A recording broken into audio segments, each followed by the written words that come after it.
right, so in this last part, we are going to graph one more tangent with some phase shifts and periods and vertical changes.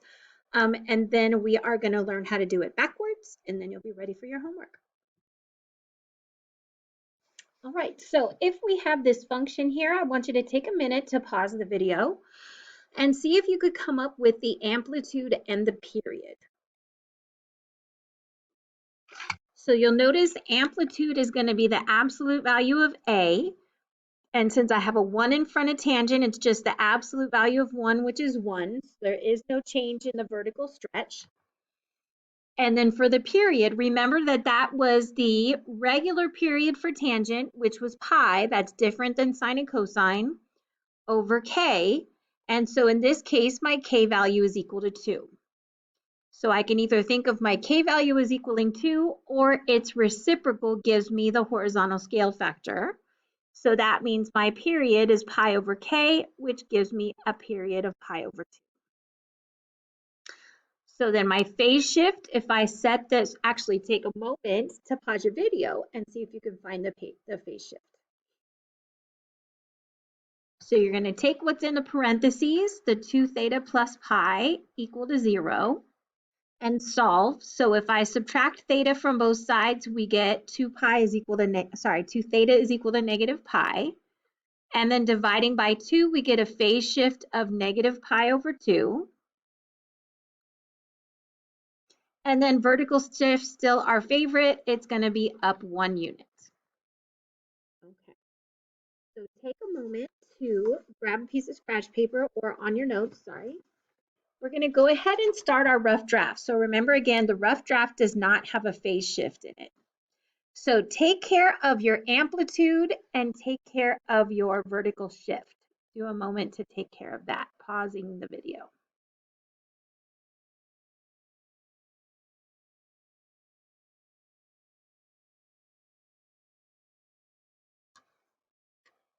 So my vertical shift says I'm going to shift everything up 1 from where I normally am for tangent. And my amplitude of 1 says that I'm not going to have any change there. So I'm going to have a new midline at y is equal to 1. So remember that these values originally occurred at negative pi over 2. I went ahead and added that one in there. And then I've got another one at pi over 2. I have one at pi, at 3 pi over 2, and then at 2 pi. Okay, so we're going to use that scale factor of 1/2 to then multiply these through and figure out what would be our new values at these lines. So pause the video and go ahead and place your units on the x-axis. So if we multiply this by 1/2,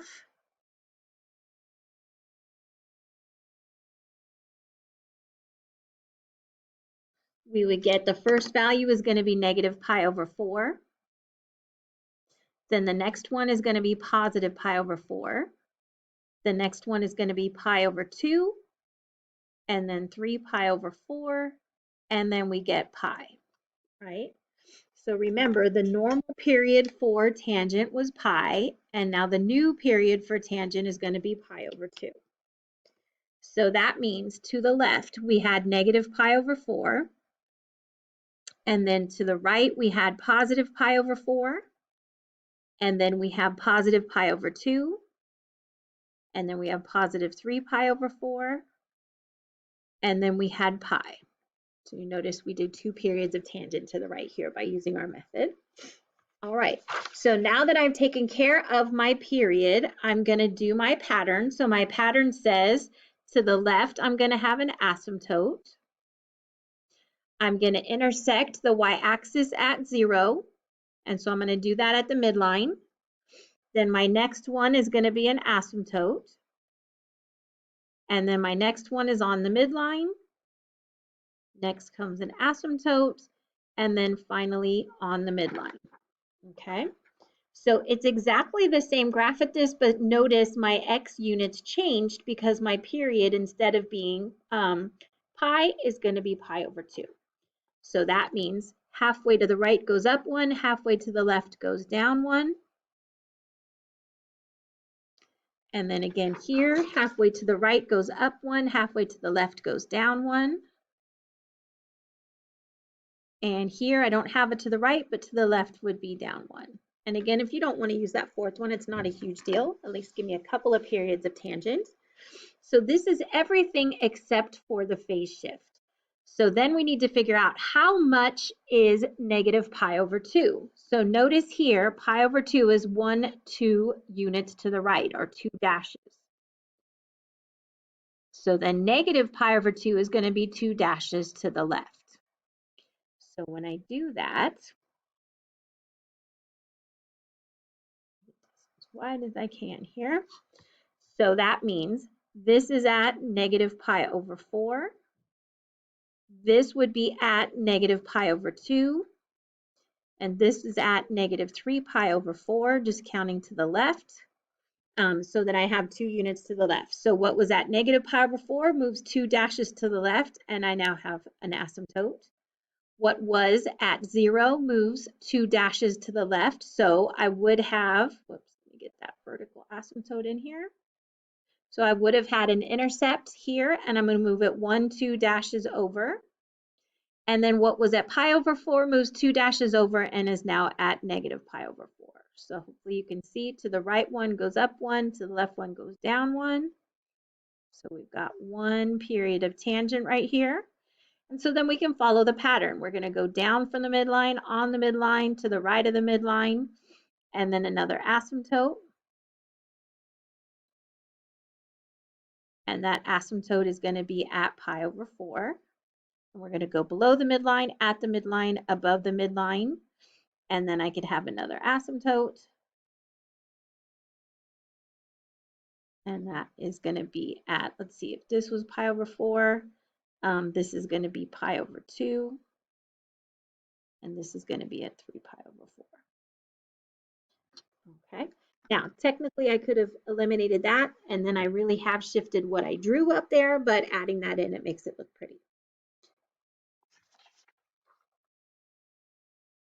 So then the next thing we need to do is the reverse, that instead of giving you the equation, I'm going to give you all the information, and we need to come up with the equation.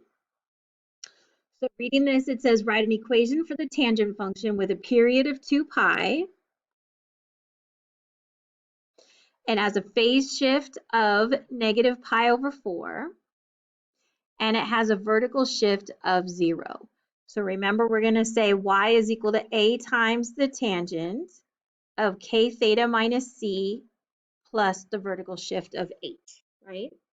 So notice I didn't have any change in my amplitude, so I don't need to worry about that. So then coming over here to period, the normal period for tangent is pi. So if I do pi over k, that's going to help me find k. So if I put this over 1, I can cross multiply and say that I have 2 times pi times k is equal to 1 times pi. And then if I divide both sides by 2 pi, the pi's cancel, and I'm left with k equal 1/2. So I can say y is equal to the tangent of 1/2 theta, or theta over 2.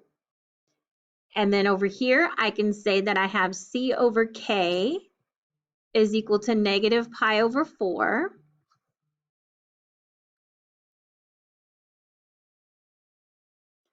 And so then my k value is 1/2. So I have c over 1/2 is equal to negative pi over 4. Now I'm going to take a little bit of time on this one because this can get a little confusing.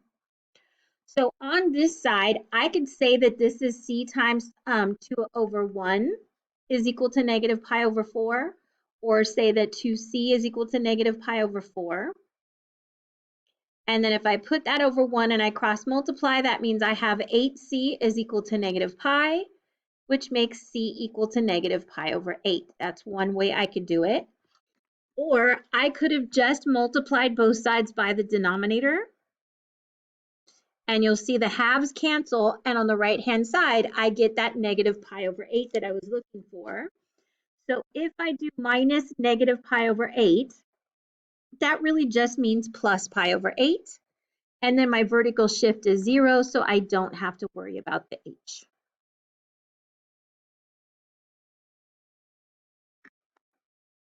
All right, so let's try one more like that. So take a moment to pause the video, write down what's in there, and find me the k value. So my period is equal to pi over 3. My phase shift is equal to pi over 4. And my vertical shift is equal to 6. So again, they were nice and didn't give us an asymptote change. So this is going to be y is equal to the tangent of k theta minus c plus h, right? So k deals with our period, c deals with our phase shift, and h deals with our vertical shift. So a regular period for tangent is pi. So if I take pi and divide it by k, I get pi over 3 for my period. So hopefully you notice the numerators are the same, so the denominators would also have to be the same for the fractions to be equal.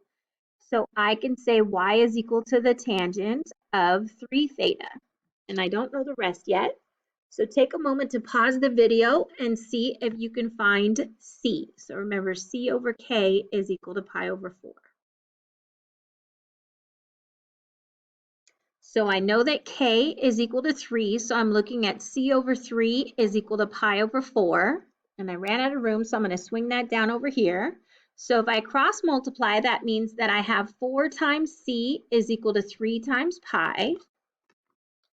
And then if I divide both sides by 4, we get c is equal to 3 pi over 4. So remember, it's k theta minus c, so this is going to be minus 3 pi over 4. And then it says plus h, and our vertical shift is positive 6.